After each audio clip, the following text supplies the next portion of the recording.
Banang elvarwal zong zong tenen lungay naram ma rum na zong hi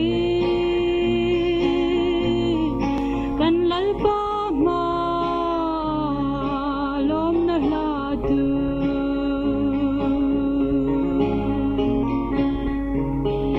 kadam lai ni atag mazongin katan chuma jingchi nakina churam kathen ve hun chuan kangai long ko delhi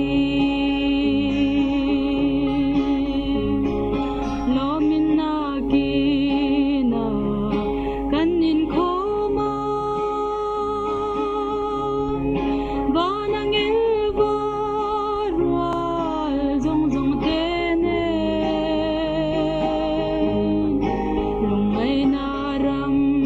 ma rum na zong hi kan lalpa ma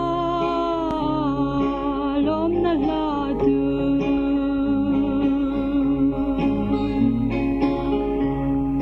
tinturam ko pui lam chupan zelin lei hi ka la zela